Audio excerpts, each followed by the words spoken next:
Good evening. In the last 2 years, how many of you had plans to attend a concert and you were all excited about it, just for it to be canceled due to COVID? As you can see, while we may not have all actually contracted COVID, we've all been impacted by it. Today, I'm going to talk about how COVID impacted the music industry and what the new normal is going to look like. According to the World Economic Forum in May of 2020, the music industry is an enormous business worth over $50 billion, comprised of tickets, music, streaming, sales, and so much more. As shows begin to open up again, let's evaluate how the world of performing has changed. Specifically, how the way we listen to music is different, how COVID impacted the music industry's economy, and the adaptations that concert venues are making for the future. According to Fox 17 Nashville in September of 2020, the city lost $2.86 billion in visitor spending. The local businesses that we love have been suffering endlessly throughout this pandemic and are now looking for ways to grow and adapt to our current reality. To start, the way we listen to and watch music has changed. According to Time magazine in March of 2021, the watch time for live performances on TV screens doubled, which resulted in platforms like Twitch and YouTube to bridge the gap of watching virtual performances and live streaming. On November 27, 2020, Dua Lipa smashed online streaming records with the performance of Studio 2054. About 5 million people tuned in to watch her celebrate the release of her second studio album, Future Nostalgia. Now, to put that into perspective, that would be the same as if Queen's 1985 Live Aid performance was put on 55 times simultaneously. That would also be the equivalent to 63 Bonnaroo's, 13 Lollapaloozas, and 20 Coachellas. Another way COVID changed the way we listen is through the rise of TikTok. According to Social Studies, a marketing agency based in California, in October of 2021, over 176 songs received over 1 billion views as sounds.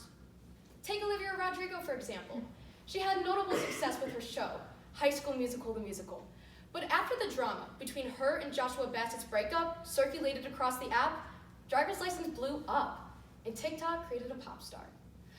Not only did COVID change the way we listen, but it also heavily impacted the music industry's economy. Like many other industries, the music business suffered heavy losses of employment. According to Sky News in October of 2021, 69,000 jobs were cut from the industry, which is about 35%. That's about 1 in 3. So in this room, 20 of you would have lost your job. Music consumption was also negatively impacted at the start of the pandemic as well. According to Carnegie Mellon University, in July of 2021, music consumption decreased 12.5%, and Spotify had lost $838 million in streaming revenue. With all of that lost money, Belmont could have built not 1, not 2, but 3 additional Fisher Performing Arts Centers, in addition to the one that was just built this year. The pandemic hit the music industry's revenue very hard, and how they are planning to recover through adaptations will be absolutely critical. New technologies are being utilized to ensure that concert-goers' experiences are as contactless as possible. According to the Rolling Stone, in December of 2020, new touchless faucets and hand dryers are being built into bathrooms, and new apps are being introduced to limit the contact from buying refreshments. This is not only better for the environment, but it also makes for better, more efficient use of everybody's time. Imagine, you're at the stadium, you're singing, dancing, having a great time, and you desperately need some water. But when you leave your spot, you see the enormous line for refreshments. With this new technology, you could effortlessly order what you want, pay through the app, and have your food and drink ready for you at the booth. This is not only a better use of everybody's time, but it also ensures that you do not miss seeing a single moment of your favorite concert.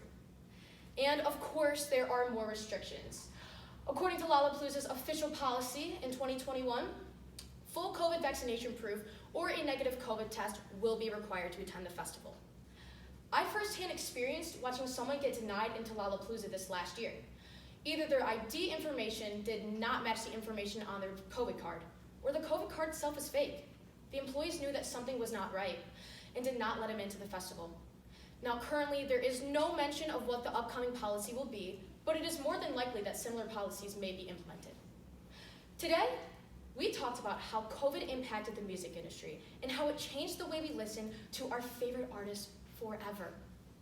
We talked about how it impacted the music industry's economy and the adaptations that concert venues are making for the future. So, when you finally do get back to enjoying the new normal of concerts, take it all in. Be present.